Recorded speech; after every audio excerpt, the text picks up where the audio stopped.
और 12 राज्यों और केंद्र शासित प्रदेशों में आज से वोटर लिस्ट में स्पेशल इंटेंसिव रिवीजन यानी एसआईआर की शुरुआत होने जा रही है। इसमें से तमिलनाडु, पुडुचेरी, केरल और पश्चिम बंगाल में 2026 में चुनाव हैं। अंडमान निकोबार, छत्तीसगढ़, गोवा, गुजरात, केरल, लक्षद्वीप, मध्य प्रदेश, राजस्थान और उत्तर प्रदेश में भी आज से ही एसआईआर की शुरुआत होनी है। चुनाव आयोग के मुताबिक 21 साल बाद देश भर में एसआईआर किया जा रहा है और इसके जरिए वोटर लिस्ट में सुधार किया जाएगा। इस दौरान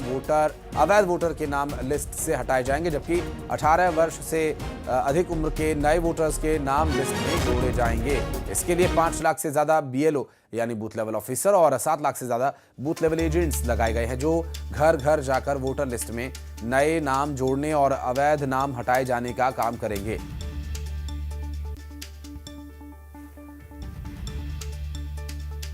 तो 7 फरवरी 2026 तक ये पूरी प्रक्रिया चलनी है और इसमें डोर टू डोर बीएलओ जाकर के वेरिफिकेशन करेंगे, जिसमें एसआईआर के लिए जो मान्य दस्तावेज हैं,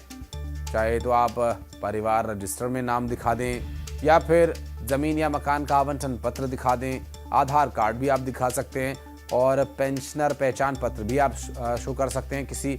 पासपोर्ट को और 10वीं की मार्कशीट को भी आप उन दस्तावेजों की सूची में शामिल कर सकते हैं। स्थायी निवास प्रमाण पत्र भी होगा तो भी काम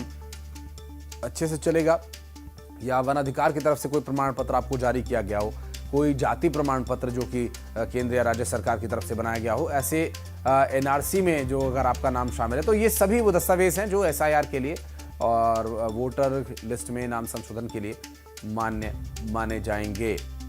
बात करेंगे हमारे दो सहयोगी शैलेंद्र भदौरिया और युगल तिवारी से। एसआईआर की प्रक्रिया शुरू हो रही है। शैलेंद्र, जो डोंट्स एंड डूज हैं उस पर तो हम बात करेंगे ही, लेकिन प्रशासनिक स्तर पर क्या परिवर्तन है, क्या प्रयास है और किस तरह से ये कार्रवाई शुरू होगी आज से?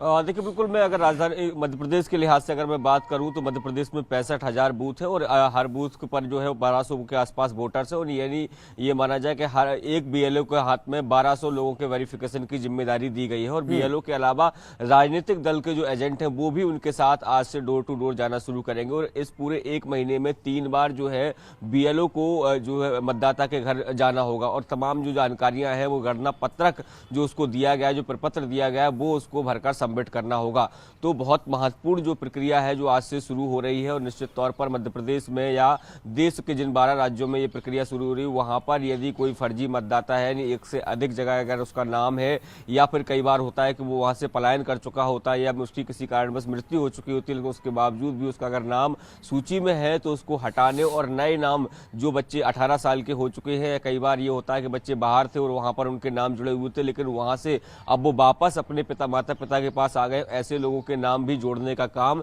इस पूरी प्रक्रिया के तहत किया जाएगा। देखिए, दोनों ही राजनीतिक दल जो है इस पूरी प्रक्रिया को लेकर बेहद संवेदनशीलता बरत रहे हैं, क्योंकि कांग्रेस लगातार इस बात के आरोप लगा रही है कि कई नाम जो है वैध नाम जो है वो काटे जा सकते हैं, क्योंकि बिहार का हवाला बार बार जो है वो कांग्रेस का मध्य प्रदेश में दिया जा रहा है। तो देखिए, दोनों ही राजनीतिक दलों ने पिछले दिनों जो बैठक हुई थी जो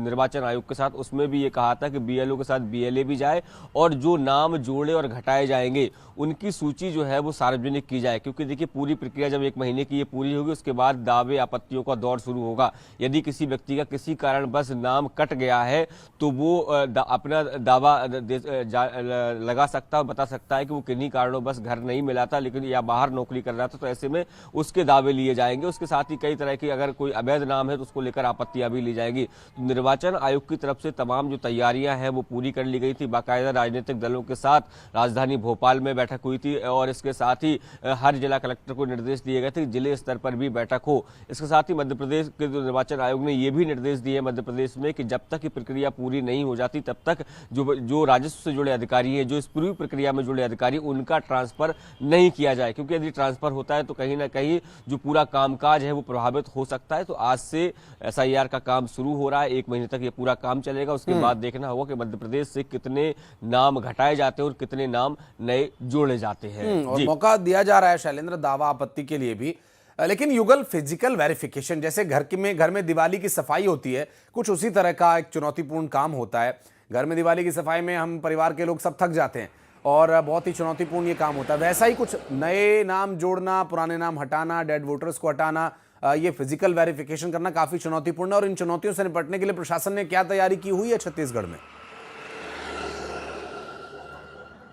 जी देखिए, तमाम जो बीएलओ है उनको जवाबदारी सौंप दी गई है। मतदाता पुनरीक्षण का काम है वो उसकी प्रक्रिया आज से फिलहाल शुरू हो जाएगी। अगर हम छत्तीसगढ़ में बात करें तो 2.25 करोड़ से अधिक जो वोटर है छत्तीसगढ़ में है और इसको लेकर के लगातार छत्तीसगढ़ में एसआईआर की जो प्रक्रिया है उसको लेकर के छत्तीसगढ़ में लगातार राजनीतिक बयानबाजी भी देखने को मिले हैं। कांग्रेस ने इसको लेकर के बयान भी जारी किया था कि 60 लाख 2003 से लेकर के अब तक 60 लाख वोटर है, उनकी संख्या बढ़ी है। तो इस पर जो बीजेपी ने ये भी कहा था कि